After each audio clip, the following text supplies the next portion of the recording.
चलिए आप लोग आइए, आप सभी का स्वागत है इतिहास के इस क्लास में। तो इतिहास में क्या चल रहा था, हम लोग क्या कर रहे थे।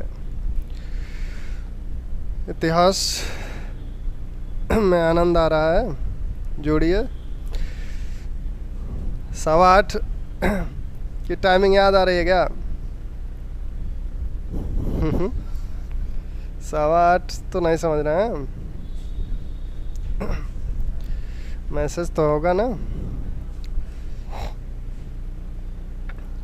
तो हम लोग क्या कर रहे थे,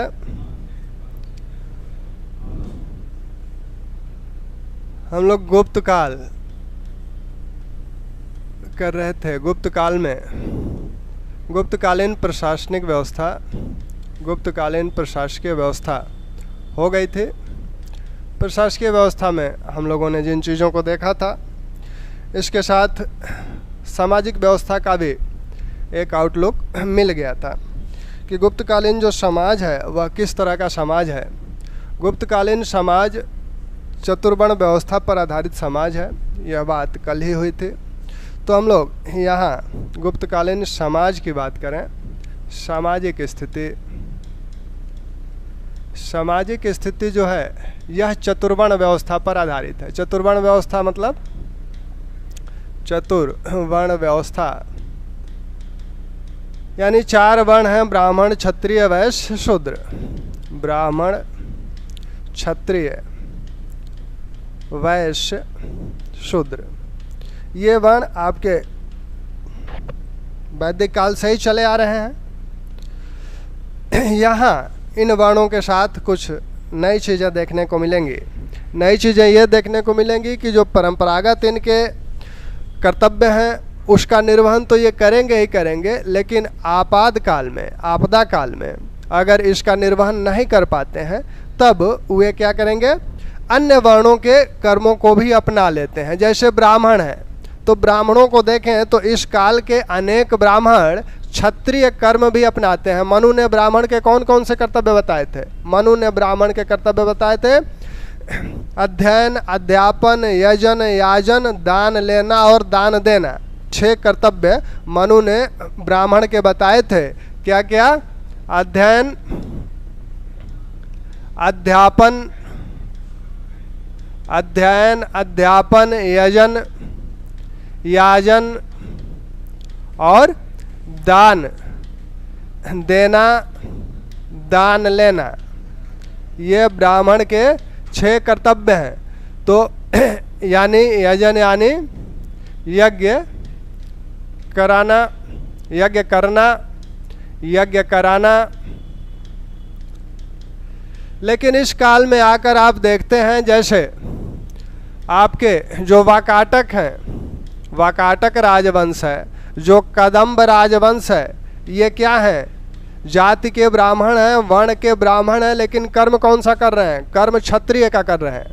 ये दोनों राजवंश हैं, जाति या वर्ण के ब्राह्मण हैं, लेकिन कर्म कौन सा कर रहे हैं? कर्म क्षत्रिय का कर रहे हैं। वैसे ही आप मृच्छकटिकम, इस काल की बहुत ही महत्वपूर्ण एक ग्रंथ है शूद्रक का मृच्छकटिकम। मृच्छकटिकम, इसमें चारुदत्त नामक ब्राह्मण इसका नायक है।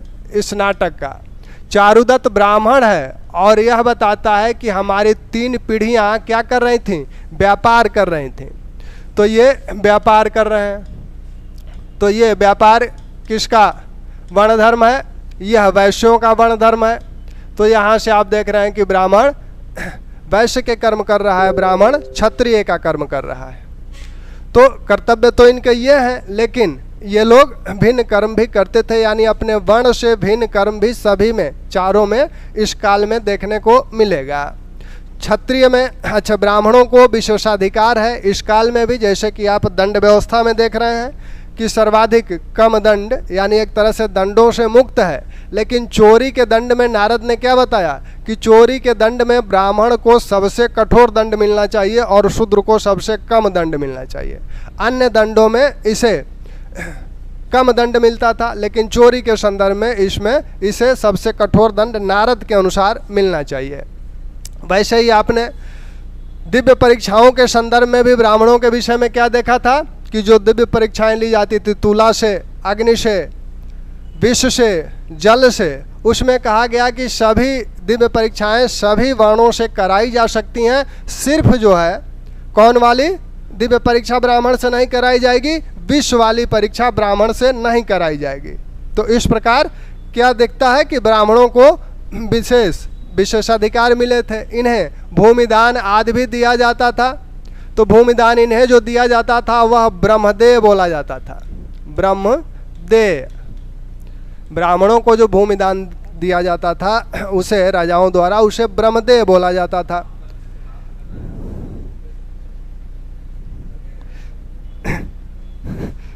सभी को गुड इवनिंग। कोई दिख नहीं रहा है मेरे मोबाइल में तो मैं क्या करूं। तो आप ने देखा ब्राह्मणों को, क्षत्रियों को देखिए। अब क्षत्रिय क्या कर रहे हैं।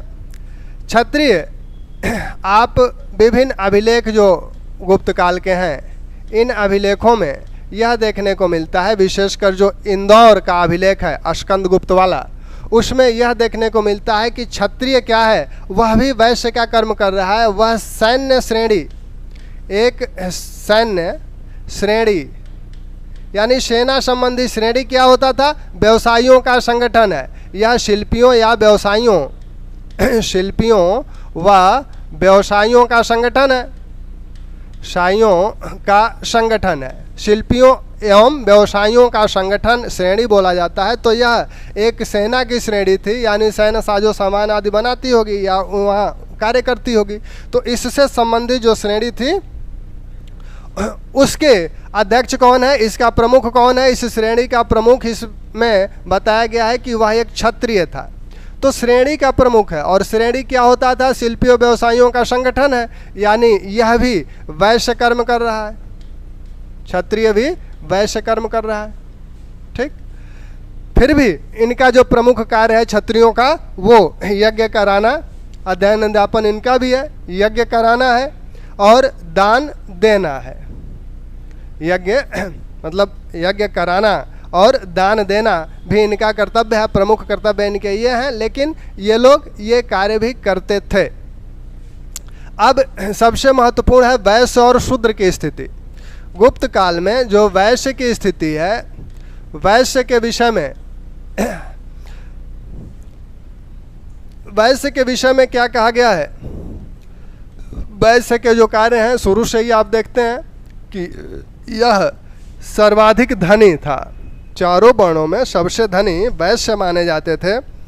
और ये क्या करते थे, वैश्य सबसे धनी माने जाते थे, यानी सर्वाधिक कर देने वाले भी यही थे। महाभारत में भी इन्हें ही सर्वाधिक कर देने वाला कहा गया है। यहाँ गुप्त काल में महाभारत का को भी उद्धरण के रूप में उल्लेख होगा, क्योंकि महाभारत की जो अंतिम रचना है वह गुप्त काल में मानी जाती है, यानी अंतिम रूप से महाभारत गुप्त काल में तैयार हुआ।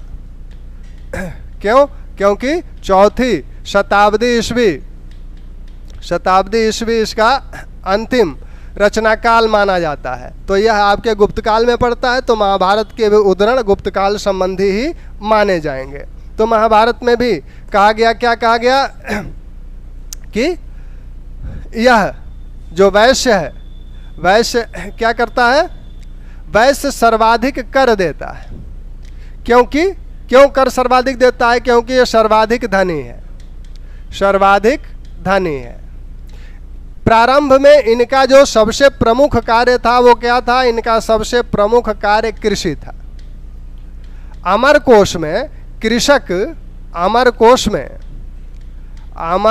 में कृषक का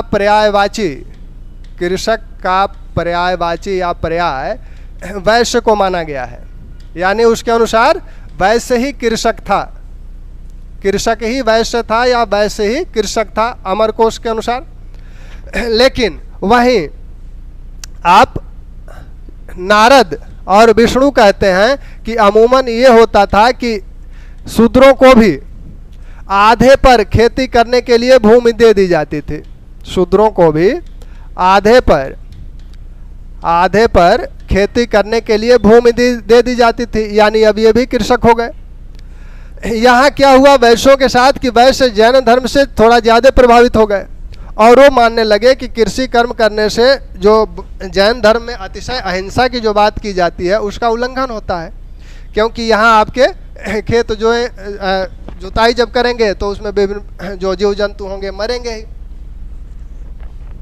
तो धीरे धीरे ये लोग कृषि छोड़ने लगे और व्यापार व्यवसाय को अपनाने लगे। और कृषि को किसने ले लिया? कृषि को यहाँ आकर शूद्रों ने ले लिया। हालांकि इसका प्रमुख कर्तव्य यही है, वैदिक काल से आप देखते चले आ रहे हैं कि यही कृषि कर रहा है, लेकिन यहाँ आकर यह कृषि से थोड़ा सा विमुख हो गया है। वैसे यहाँ इस काल में वैश्य राजाओं का भी उल्लेख है, यानी यह अपने कर्म को छोड़कर दूसरा कर्म भी कर रहा है। राजा, कुछ इतिहासकार मानते हैं कि गुप्त वैश्य हैं, तो गुप्त स्वयं वैश्य हैं। कुछ इतिहासकारों के अनुसार गुप्त स्वयं वैश्य हैं। और वैसे आप देखें तो हर्षवर्धन वैश्य जाति का है, तो ये थोड़ा सा इसके 100 साल और बाद जाएं तो वो हर्षवर्धन भी वैश्य माना जाता है। तो यह राजाओं का भी कार्य करने लगे। तो वैश्य मूलतः कृषि इनका प्रमुख व्यवसाय था, लेकिन यहाँ आकर इनका प्रमुख व्यवसाय क्या हो गया? यहाँ आकर इनका प्रमुख व्यवसाय हो गया व्यापार वाणिज्य। व्यापार पहले भी था, लेकिन उस समय व्यापार पर निर्भरता कम थी। व्यापार वाणिज्य, कृषि एक तरह से इनके हाथ से अब शूद्रों के हाथ में चला गया। व्यापार वाणिज्य की जब अवनति हुई गुप्त काल के प्रारंभिक कुछ समय तक, जैसे कुमार गुप्त तक, व्यापार वाणिज्य की स्थिति अच्छी रही, उन्नति रही। लेकिन उसके बाद व्यापार वाणिज्य की स्थिति में गिरावट हुआ। जब गिरावट होगा तो इनकी आर्थिक स्थिति में भी गिरावट होगा, यानी ये फिर नीचे आएंगे। और यहाँ इनको कृषि का अधिकार मिल गया शूद्रों को, तो ये ऊपर जाएंगे। इसीलिए बौधायन कहते हैं, बौधायन क्या कहते हैं? बौधायन वैश्यों के विषय में कहते हैं, बौधायन कहते हैं कि यह जो वैश्य है यह क्या करेगा? यह शिल्प कार्य अपना लेगा। इसे क्षुद्र शिल्प कार्य कहते हैं। तो यह क्षुद्र शिल्प कार्य अपना लेगा और शिल्पों की स्थिति यानी शूद्रों की स्थिति को प्राप्त करेगा। इसी को विष्णु पुराण में कहा गया। विष्णु पुराण में भी यही बात कही जा रही है। विष्णु पुराण में यही कहा जा रहा है कि जो वैश्य हैं, वैश्य शूद्रों की स्थिति को प्राप्त किए, शूद्रों के समान हो गए, शूद्रों के समान हो गए। ठीक, तो विष्णु पुराण में कहा जा रहा है कि वैश्य शूद्रों के समान हो गए। और बौधायन भी वही बात कर रहे हैं कि इन लोगों ने शिल्प कर्म को अपना लिया और शूद्रों के समकक्ष हो गए। तो इस काल में इनकी गिरावट हुई। दूसरी बात कि जो विभिन्न प्रकार के व्यापार व्यवसाय कर रहे हैं, तो इसमें बिक्री भी कर रहे हैं वस्तुओं की। तो बिक्री के विषय में वैश्यों को कुछ वस्तुओं, महाभारत में कुछ वस्तुओं के विक्रय पर प्रतिबंध लगाया गया है। किन्हें? मद यानी मदिरा, मांस, लोहा, चमड़ा, ये नहीं बेचना चाहिए। 4 वस्तुएं वैश्यों को नहीं बेचनी चाहिए। 4 वस्तुएं कौन कौन सी हैं? मदिरा, मांस, लोहा, चमड़ा, ये 4 वस्तुएं ये न बेचें, अन्य वस्तुओं को ये बेच सकते हैं। फिर कहा गया कि वैश्य जो है, जब ब्राह्मण की रक्षा करनी हो, ब्राह्मण की रक्षा करनी हो, गौ की रक्षा करनी हो, वर्ण की रक्षा करनी हो, वर्ण की रक्षा करनी हो, तो ऐसे में वह शस्त्र धारण कर सकता है। शस्त्र धारण कर सकता है। किन किन स्थितियों में शस्त्र धारण कर सकता है? वैश्य किन किन स्थितियों में शस्त्र धारण कर सकता है? ब्राह्मण की रक्षा, गौ की रक्षा और वर्ण की रक्षा। वर्ण पे किसी प्रकार का कोई, वर्ण व्यवस्था पे किसी प्रकार का कोई खतरा उत्पन्न हो तो वैसी स्थिति में वैसे शस्त्र धारण कर सकता है। ठीक, यहां तक ठीक है।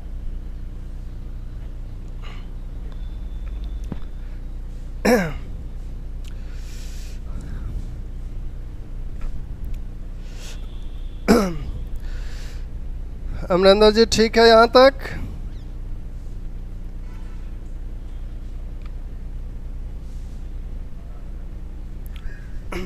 चलिए,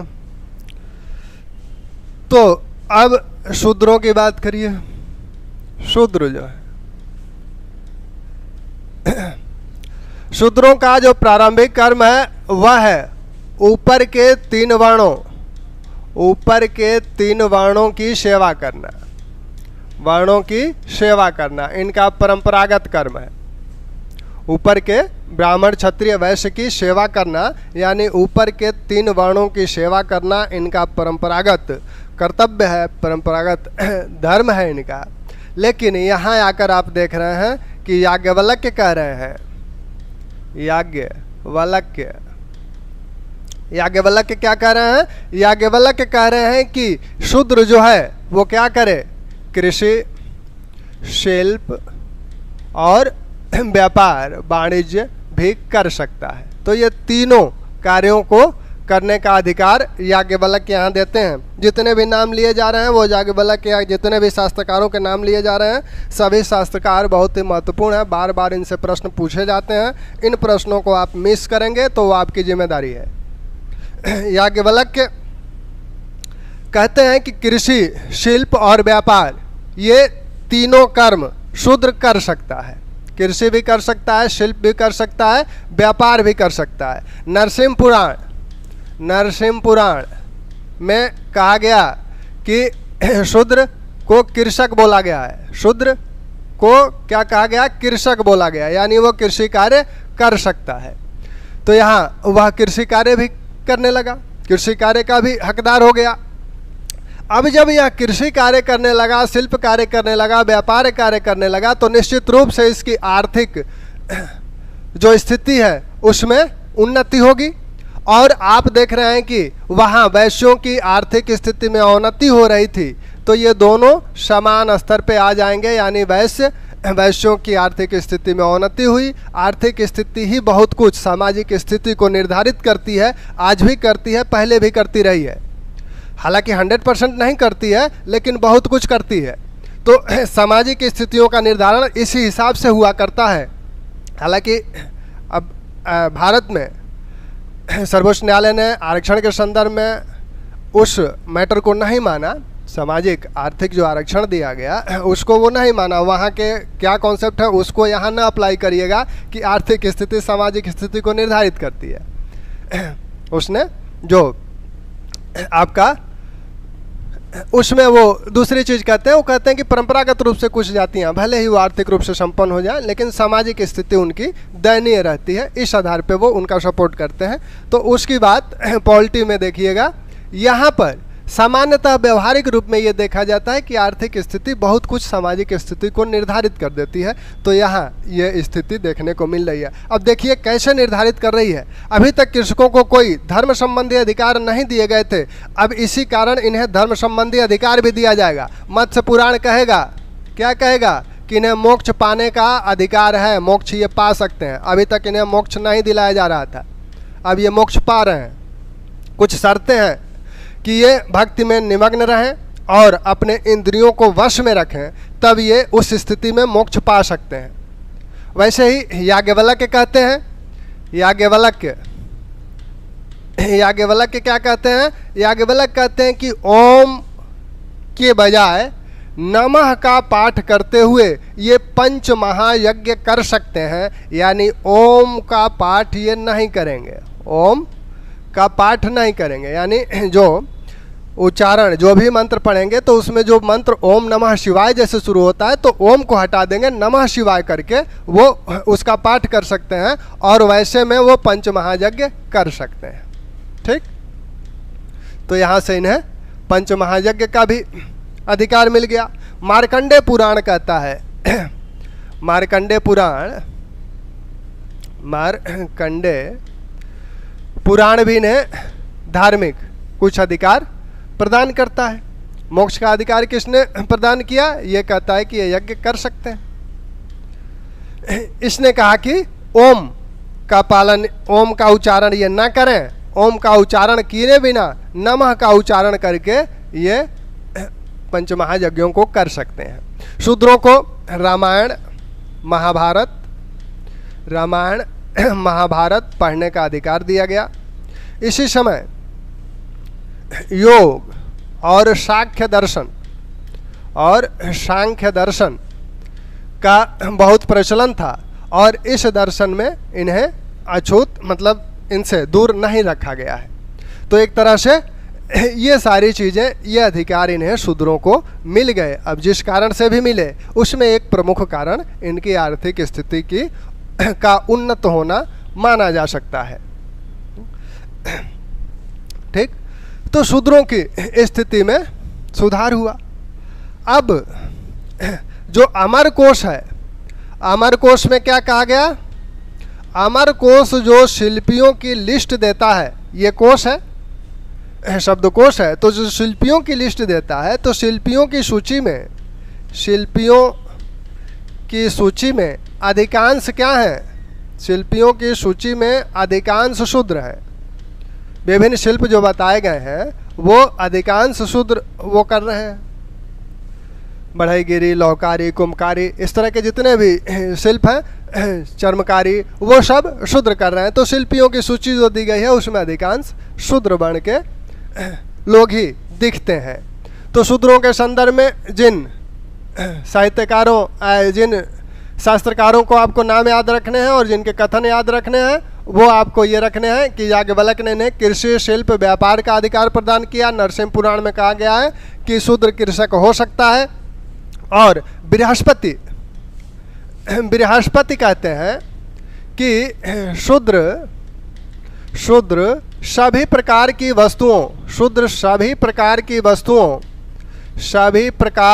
वस्तुओं का विक्रय कर सकता है। शूद्र सभी प्रकार की वस्तुओं का क्या कर सकता है? विक्रय कर सकता है। यानी वो ये विक्रय वाला कार्य सभी प्रकार की वस्तुओं का कर सकता है, यानी वाणिज्य व्यापार कर सकता है। याज्ञवल्क्य कह रहे हैं कि कृषि, शिल्प, व्यापार शूद्र का अधिकार है, ये तीनों कार्य वो कर सकते हैं। नरसिंह पुराण उन्हें कृषक के रूप में इंगित करता है। बृहस्पति कहते हैं कि वो सभी प्रकार की वस्तुओं का विक्रय कर सकते हैं। मत्स्य पुराण अब यहाँ आकर उन्हें कुछ अधिकार जो दिए गए हैं वो अधिकार देखिए। मत्स्य पुराण कहता है कि वो अपने भक्ति में लीन रहें, अपने इंद्रियों पर को वश में रखें, तो ऐसी स्थिति में वो मोक्ष पाने के अधिकारी हैं। याज्ञवल्क्य कहते हैं कि ओम की जगह नमः का उच्चारण करते हुए वो पंच महायज्ञ कर सकते हैं। मार्कंडेय पुराण कहता है कि वो यज्ञ कर सकते हैं। रामायण, महाभारत,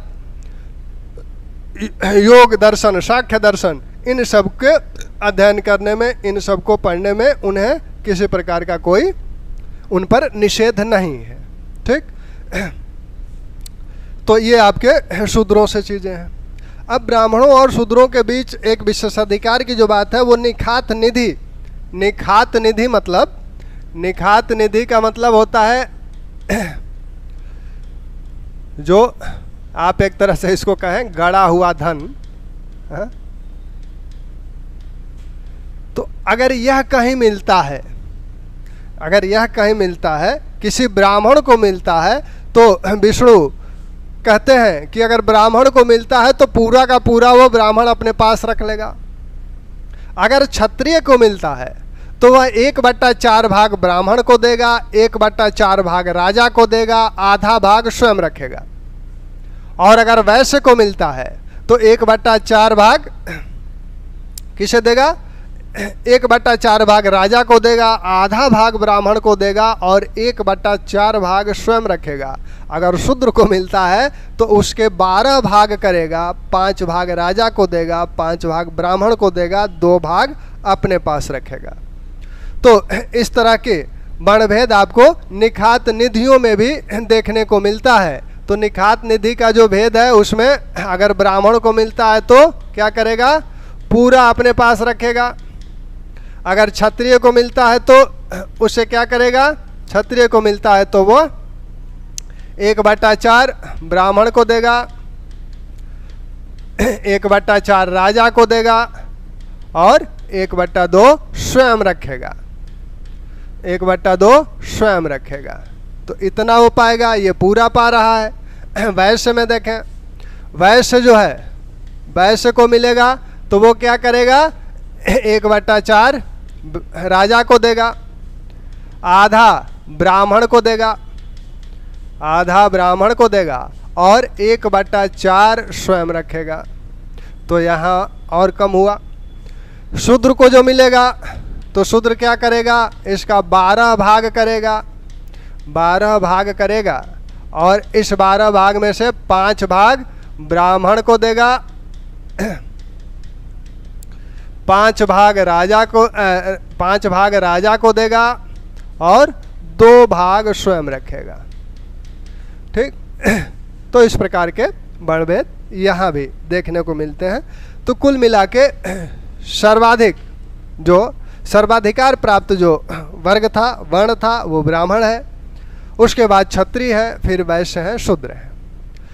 लेकिन यहाँ आप देख रहे हैं कि जो उनके परंपरागत कर्म हैं, धर्म है, वो नहीं निभा पा रहे हैं। कुछ लोग ऐसे भी हैं जो विभिन्न वर्णों को भी हैं दूसरे वर्ण के, लेकिन दूसरे वर्ण के कर्तव्यों को करते हैं। तो इस पे इस तरह का कोई प्रतिबंध यहाँ देखने को नहीं मिलता है। इस समय जातियों की संख्या में वृद्धि हुई, विशेषकर शूद्र और जो अस्पृश्य जातियां हैं उनमें वृद्धि होती है। अब इसका कारण ये माना जाता है कि भिन्न भिन्न कर्म हो गए और भिन्न भिन्न कर्म करने वाले लोग बाद में चलकर एक जाति का रूप धारण कर लिए। जैसे महतर, आपने जो ग्राम के मुखिया होते थे, बाद में उन लोगों की अपनी एक जाति बन गई और वो महतर के नाम से जाने जाने लगे। तो यहाँ शूद्रों की संख्या में वृद्धि होती है और उसका प्रमुख कारण है अनुलोम और प्रतिलोम विवाह। अनुलोम और प्रतिलोम विवाह से विभिन्न नई जातियाँ बनी, जिन आप जातियों की बात आगे हम लोग विवाह में उसको देखेंगे कि कौन कौन सी नई जातियाँ बनती हैं। दूसरा जो यहाँ दास, अच्छा यहाँ एक चीज़ और है, जातियों में अंत्यज जातियाँ, अंत्यज जातियाँ जो हैं यानी अस्पृश्य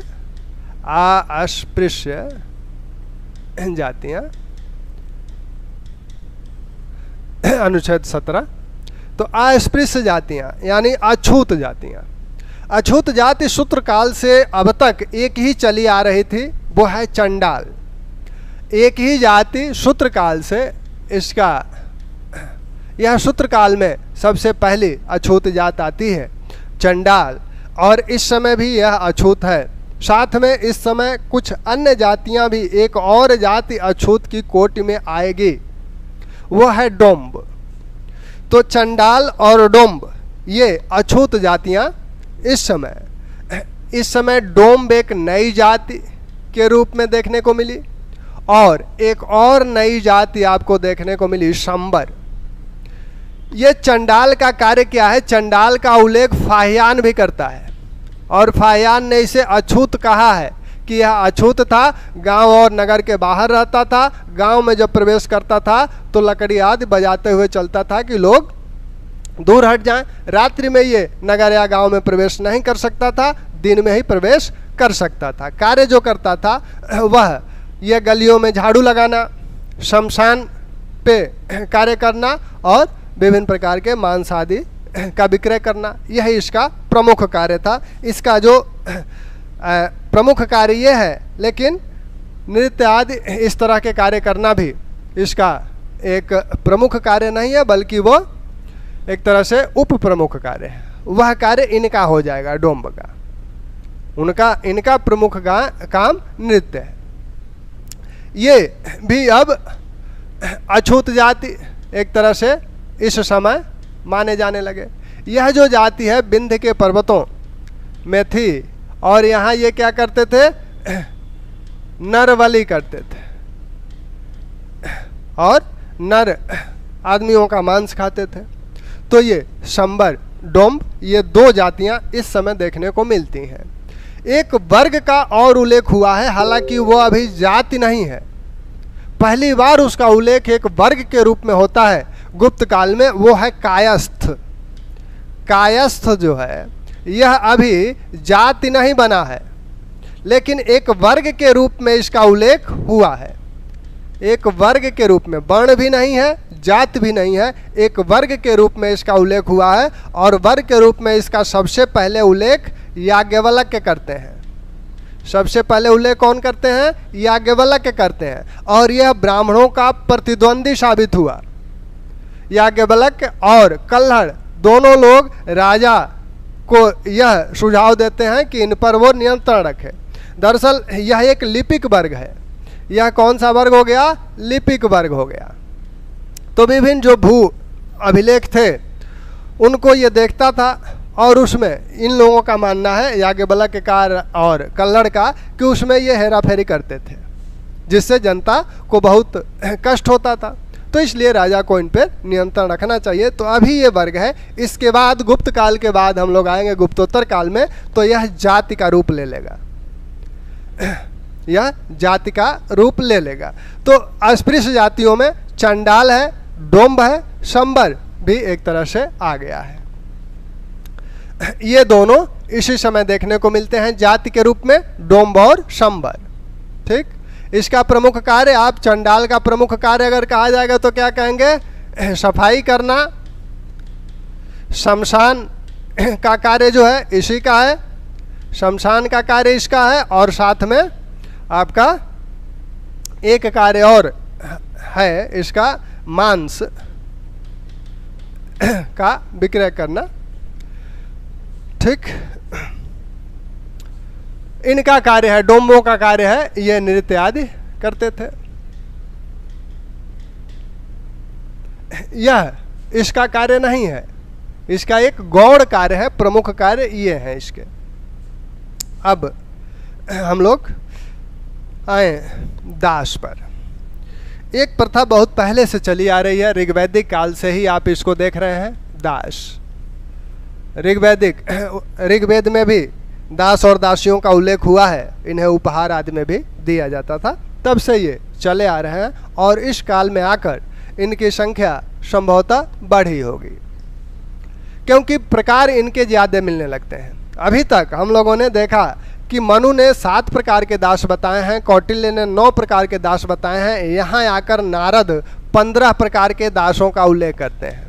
नारद 15 प्रकार के दास का उल्लेख करते हैं। तो यहाँ अब दासों की जो प्रकार हो गया वो 15 हो गया। प्रकार जब 15 हो गया तो विभिन्न अन्य तरीकों से भी लोग दास बनते होंगे, तभी प्रकार बढ़े। अब इस 15 प्रकार में जो हैं उसमें आपके जो मनु वाले प्रकार हैं वो तो हैं ही, ध्वजा, रित, आपके जो भिक्षु दुर्भिक्ष पे जो आते थे,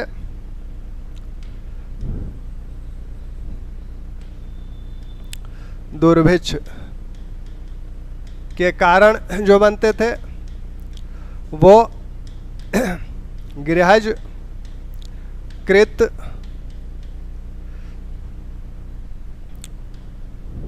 आपके दान में जो मिलते थे, उपहार में जो मिलते थे। एक दंडदास है जो धार्मिक क्रियाओं को नहीं कर रहे हैं। यहाँ आपके एक धरोहर है, धरोहर दास है। फिर ऋण न चुका पाने के कारण दास है। जुआ में हारने के कारण दास बने। निश्चित समय के लिए दास बने। चोरों डाकुओं ने जिन्हें दास के रूप में बेचा, चोरों डाकुओं ने जिन्हें दास के रूप में बेचा। दासी से संभोग के लिए जो दास बना, स्वयं का जिसने विक्रय किया, स्वयं का जिसने विक्रय किया और संन्यास छोड़कर जो आया। तो इतने प्रकार के दासों का उल्लेख कहा जा रहा है। ध्वजाहिरित यानी जो युद्ध में बंदी बनाया गया है, तो युद्ध में जो बंदी बनाए जाते थे वो दास बना लिए जाते थे। तो एक कारण एक तो प्रकार ये मिला। दुर्भुज के कारण जो दास बनते थे, गृहज घर में उत्पन्न दास, जो दासी आदि से उत्पन्न हो जाए, वह गृहज बोला जा रहा है। यहाँ कृत यानी खरीदा हुआ, दान में मिला हुआ, उपहार में मिला हुआ, उपहार में माता पिता या अन्यों द्वारा उपहार में जो मिला है। दंड यानी जो धार्मिक क्रियाओं को नहीं करता है और धार्मिक क्रियाओं के न करने के कारण जिसे दंड स्वरूप दास बनाया गया है, वो दंड दास है। धरोहर दास जो होता था यह धरोहर के रूप में प्राप्त होता था। ऋण न चुका पाने के कारण भी कुछ लोग अपने को दास बना लेते थे, जिससे ऋण लेते थे उसका दास बन जाते थे। जुआ में हारने के कारण भी दास बनते थे। निश्चित समय के लिए कुछ लोग दास बन जाते थे, जो भी कारण रहे हों उनको निश्चित समय तक बनने के लिए विभिन्न कारण इसके हो सकते हैं। चोर और डाकू लोगों को बंदी बना लेते थे, अपहरण कर लेते थे और उन्हें दासों के रूप में ले जाकर बेच देते थे। दासी से संभोग की इच्छा के कारण अगर दास बना है कोई, कि दासी वहाँ है इसलिए वो भी दास बन के वहाँ रहने लगा, तो इस तरह से स्वयं को बेचने वाला, कोई स्वयं को बेच रहा है, यहाँ तो चोरों द्वारा बेचा जा रहा है, यहाँ कोई दूसरा खरीद रहा है, लेकिन यहाँ वो स्वयं को बेच रहा है। संन्यास छोड़कर पुनः गृहस्थ आश्रम में प्रवेश करने वाला, पुनः गृहस्थ आश्रम में प्रवेश करने वाला, यही जो है धरोहर वाला ही, इसी को अहितक दास बोला जाता है। अहितक दास, इसको जो है आपको ये दान में है, इसे दत्रिम भी बोला जाता है। तो इन नामों को भी ध्यान रखिएगा, कभी हो सकता हो पूछ लें। ये अहितक है, ये आपका ध्वजाहिरित है, यानी जो युद्ध में ये दंड है। दंड कौन है?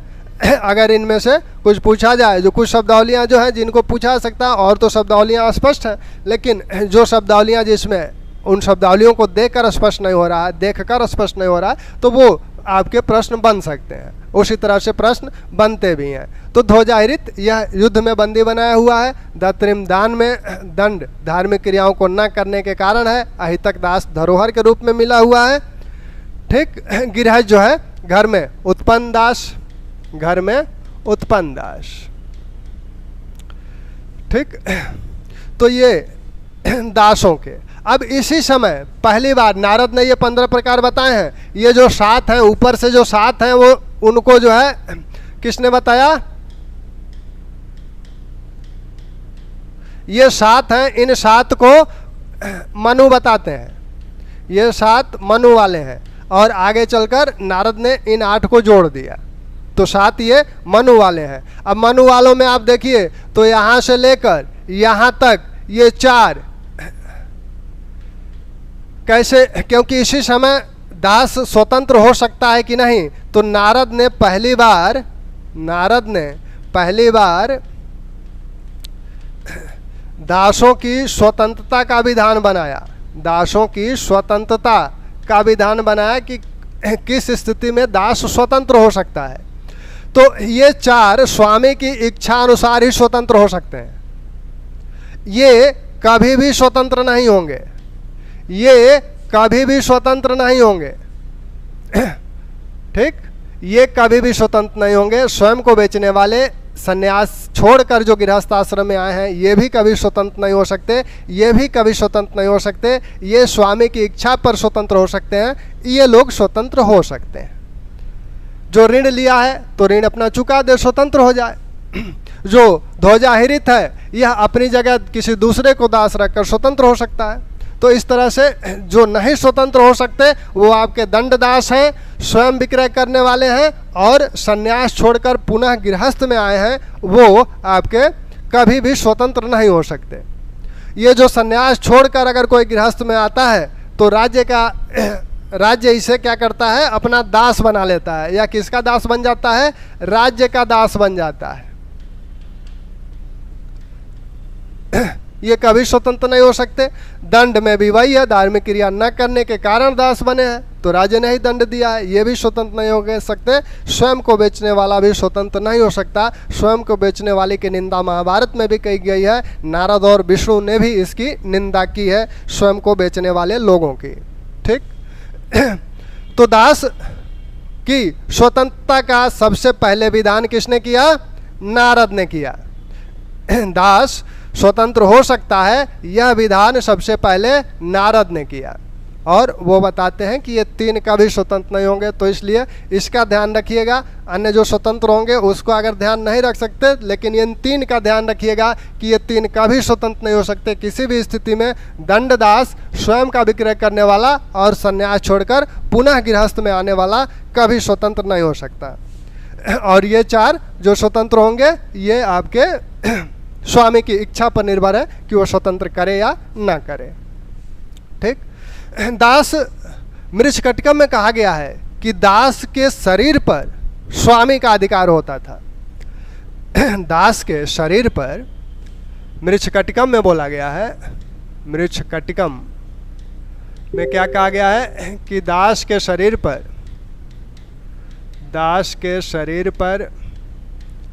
स्वामी का अधिकार था, स्वामी का अधिकार था।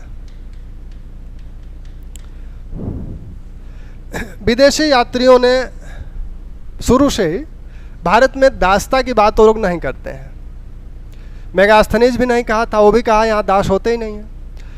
लेकिन फायान वगैरह भी इनका जिक्र नहीं करते, क्योंकि वो लोग दास देख ही नहीं पाए, यहाँ दासता को नहीं देख पाए। क्योंकि जो रोम की दासता थी वहाँ दास के साथ बहुत बुरा व्यवहार किया जाता था, उसके साथ दुर्व्यवहार किया जाता था। लेकिन भारत में दासों के साथ उदार व्यवहार किया जाता था। तो वो इस तरह का, उनके यहाँ जिस तरह का दासों के साथ व्यवहार किया जाता था उस तरह का व्यवहार यहाँ किसी के साथ वो देखे नहीं, तो इसलिए वो दास की बातें नहीं किए। लेकिन दास हैं, आप ऋग्वैदिक काल से यहाँ तक देखते चले आए हैं। ठीक। अब ये जो दास हैं, अब इन दासों को आपने देखा मौर्य काल में इन्हें जो 1.5 लाख बंदी बनाए गए थे कलिंग युद्ध के पश्चात, तो कुछ इतिहासकारों का मानना है कि उन्हें बंजर भूमियों को उपजाऊ बनाने के लिए लगाया गया, वहाँ नियोजित किया गया। तो यानी कृषि में भी स्वामियों द्वारा इन्हें लगाया जाता था। लेकिन दास का जो मूल कार्य है वह अपवित्र कार्यों को करना है। घर के नौकर पवित्र कार्यों को करते थे, दास अपवित्र कार्यों को करता था। तो दास और नौकर में अंतर है। यहाँ अमरकोश में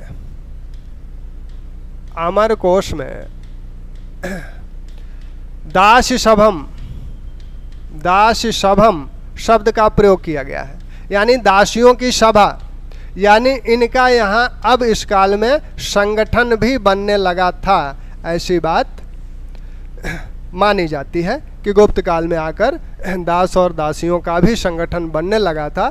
तो निश्चित रूप से इस संगठन का भी एक दबाव होगा जिससे इन पर क्या किया जाता था, उदार व्यवहार किया जाने लगा। कोई भी अपने से उच्च वर्ण के व्यक्ति को दास नहीं बना सकता। यानी जैसे क्षत्रिय ब्राह्मण को दास नहीं बना सकता, वैसे क्षत्रिय को दास नहीं बना सकता। दास जो बनाएंगे वो नीचे के वर्ण को ही। लेकिन यह भी कहा गया कि ब्राह्मण किसी का दास नहीं हो सकता। ब्राह्मण के लिए दासता नहीं है। अगर वह किसी का दास बनेगा भी तो ब्राह्मण का बनेगा।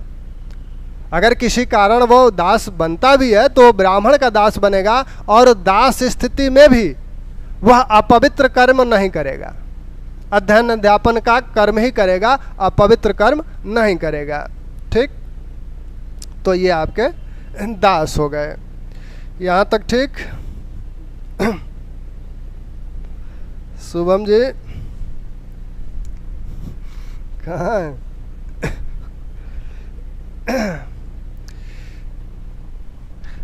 सभी को, जितने लोग बच्चे हैं सबको गुड इवनिंग। और पढ़ाई ठीक चल रही है? मज़ा आ रहा है कि नहीं, पहले ये बताइएगा। मज़ा आ रहा है ना? पढ़ने में आनंद आना चाहिए। जब आनंद आएगा किसी भी कार्य में, जब आनंद आता है, जैसे आप भोजन ही बना रहे हैं, तो जिस कार्य में आपको आनंद नहीं मिलता है वो अच्छा नहीं कर सकते। तो अब मुझे कुछ कार्य करने में आनंद नहीं आता है तो अच्छा नहीं कर पाता हूँ। कितना भी प्रयास करूँ अच्छी सब्जी नहीं बना पाऊँगा, क्योंकि उसमें आनंद नहीं आता है। तो आनंद जिसमें आए वह अच्छा होता है। तो हम लोग अब एक ऐसी चीज को देखें,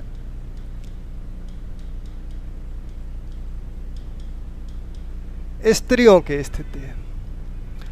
किसी भी समाज में अगर कहा जाए आपसे कि सिर्फ एक चीज को देखकर बताइए कि समाज की स्थिति कैसी है, वो उन्नतशील समाज है, प्रगतिशील समाज है, या आपका अवनति की अवस्था में है, तो वो एक कोई चीज देखकर बताया जा सकता है, वो है स्त्रियों की स्थिति। इस एक चीज को ही देखकर पूरे समाज का एक चित्र खींचा जा सकता है। जिस समाज में स्त्रियों की स्थिति अच्छी होगी वह उन्नतशील और प्रगतिशील समाज होगा। जहाँ स्त्रियों की स्थिति अच्छी नहीं होगी वह समाज उन्नतशील नहीं हो सकता।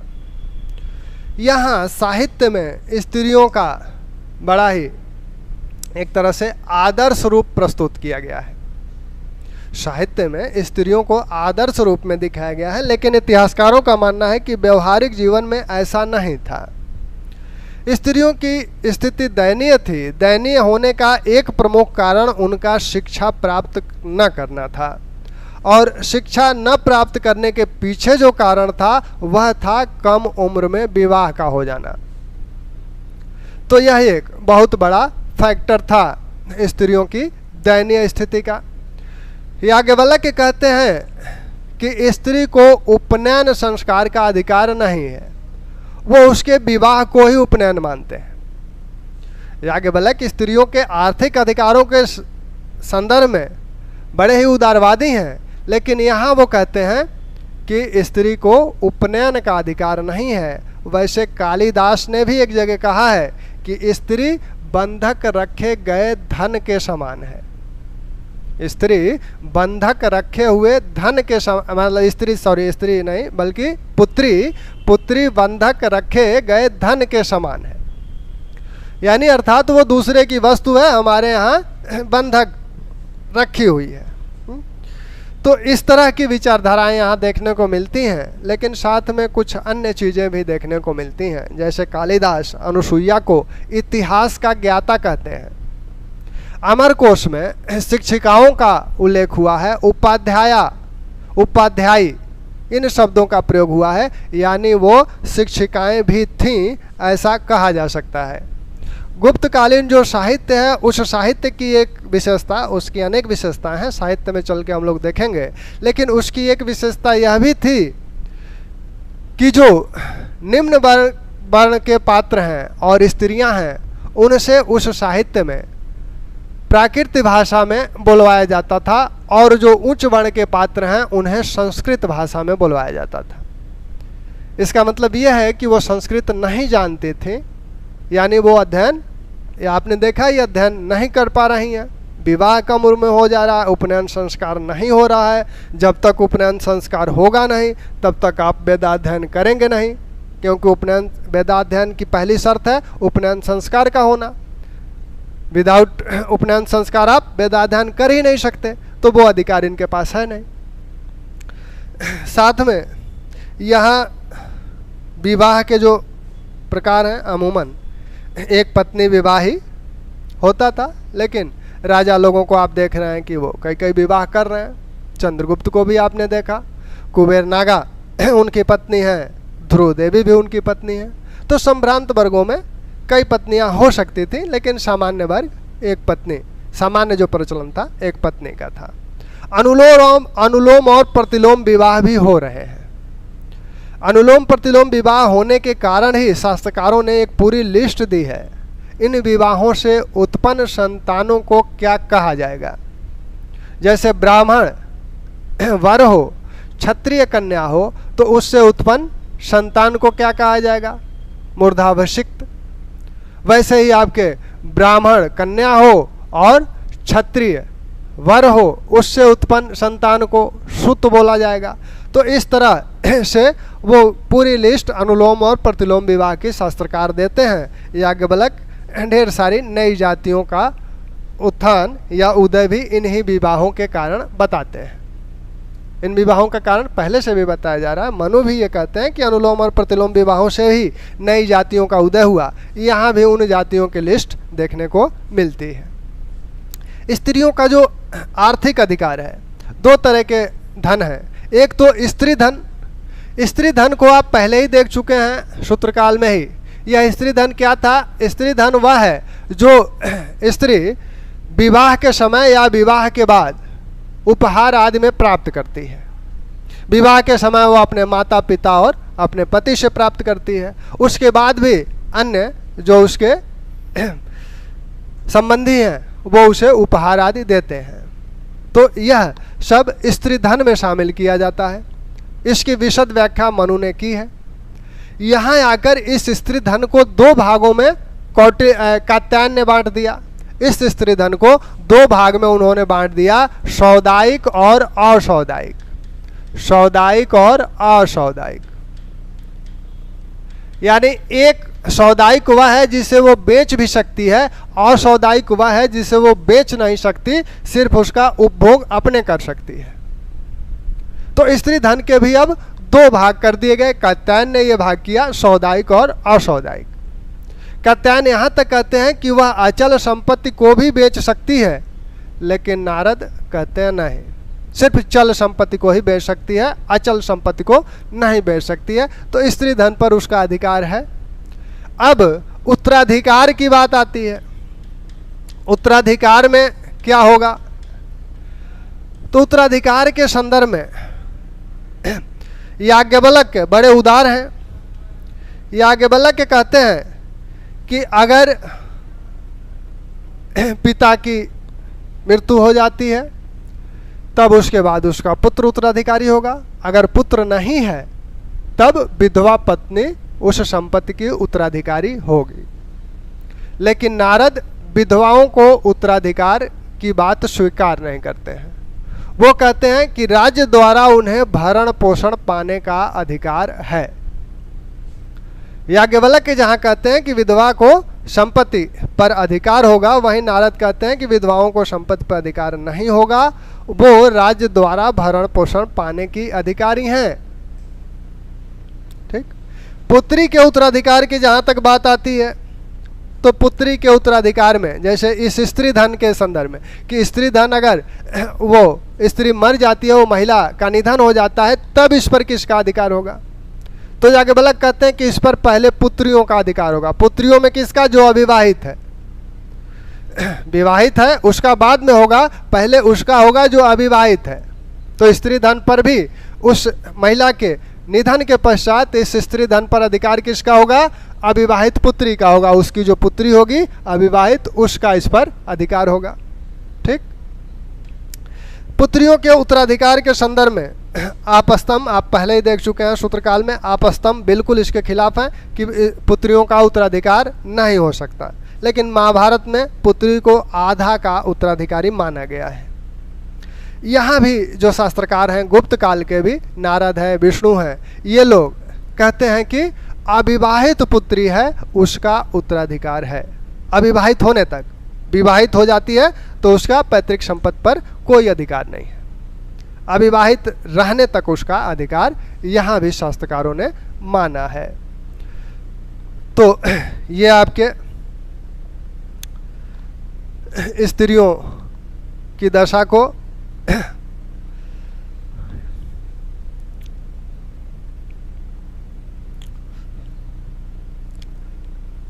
पहले क्या देखा गया कि इस समय उसे शिक्षा नहीं मिलती थी। नहीं मिलती थी। कुछ संभ्रांत वर्ग की जो महिलाएं हैं उन्हें शिक्षा, नृत्य आदि की शिक्षा दी जाती थी, लेकिन सामान्य वर्ग की स्त्रियों को शिक्षा नहीं मिल रही है। याज्ञवल्क्य क्या कह रहे हैं? याज्ञवल्क्य क्या कह रहे हैं कि स्त्री को, पुत्री को क्या उपनयन का अधिकार नहीं है, उपनयन का अधिकार नहीं है। और आप जब संस्कारों में देखेंगे तो उपनयन के बाद जो संस्कार है वो आपका वेदारंभ है। उपनयन के बाद जो वेदाध्ययन है, तो उपनयन के बाद ही आप वेदाध्ययन कर सकते हैं, यानी वेदों का अध्ययन भी यहाँ से उपनयन हुआ ही नहीं, तो वेदाध्ययन करेंगे कैसे? तो वेदाध्ययन भी नहीं कर सकते, यानी शिक्षा नहीं ले सकते। शिक्षा न लेने का एक कारण ये भी है, कम उम्र में विवाह, कम उम्र में विवाह। तो 11-12 वर्ष में विवाह ही हो जाता था, तो शिक्षा लेने की उम्र कहाँ? कालिदास क्या कहते हैं? कालिदास कहते हैं कि पुत्री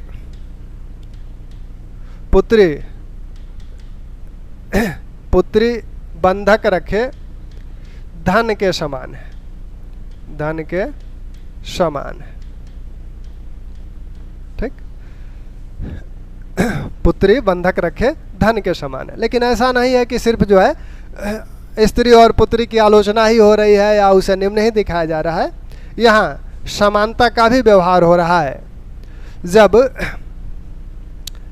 आप देखेंगे कि मृच्छकटिकम, उसमें जो नायिका है वह एक वैश्या की पुत्री है, और उसके वैश्या की पुत्री होने के बाद भी वो सदाचारी है। तो वैश्या की पुत्री होने के बाद भी वो सदाचारी है। इसी प्रकार से आज अपनी प्रेमिका को प्रिय शिष्य इस तरह का संबोधन करते हैं। सचिव, इसे वो सचिव कहते हैं। तो इस तरह का सचिव क्या करता है? सचिव सलाहकार होता है। किसी भी पद में आप सचिव की जो भूमिका होती है वो आप किस रूप में होती है? जैसे आपके प्रमुख हैं, ब्लॉक प्रमुख जो हैं, वो ब्लॉक प्रमुख का सचिव कौन है? ब्लॉक प्रमुख का सचिव वीडियो है। तो यह वीडियो इसके सलाहकार के रूप में कार्य कर रहा है। जितने आपके जो किसी मंत्री का, किसी मंत्रालय का सचिव है, तो उस मंत्रालय का सचिव उस मंत्री का सलाहकार है। तो इस संदर्भ में यह एक अच्छी सलाहकार के रूप में भी इसको, पत्नी को अच्छी सलाहकार का भी दर्जा दिया गया है। तो ऐसा नहीं है कि हमेशा उसे निम्न ही दर्शाया गया है। विवाह की आयु आप देख ही लिए। अब यहाँ स्त्रियों के, अब विवाह की जो बात है, तो विवाह में एक पत्नी विवाह होता है। अमूमन कुछ लोग जो संभ्रांत लोग हैं वो कई पत्नियां रखते हैं। विवाह के दो रूप आप प्रारंभ से ही देख रहे हैं, अनुलोम विवाह और प्रतिलोम विवाह। प्रतिलोम विवाह इस समय नियोग आदि की बात नहीं होगी, क्योंकि नियोग एक तरह से इसे मनु ने ही पशुधर्म बता दिया है, तो नियोग की बात गुप्त काल में नहीं होगी। यहाँ अनुलोम और प्रतिलोम विवाह ही अधिक से अधिक हो सकते हैं। अनुलोम विवाह जो होगा, यहाँ अनुलोम विवाह में क्या होगा?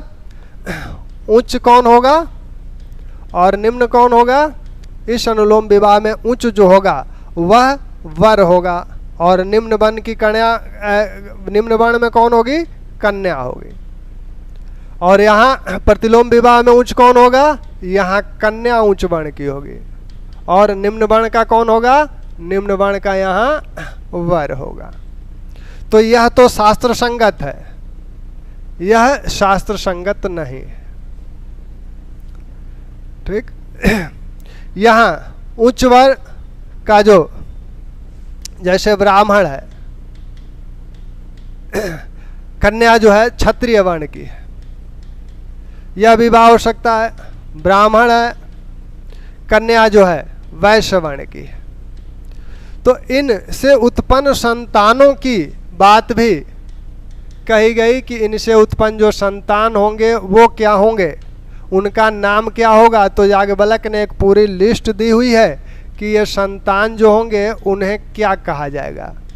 मूर्धा, भिषक्त, भिषक्त, अम्बष्ट,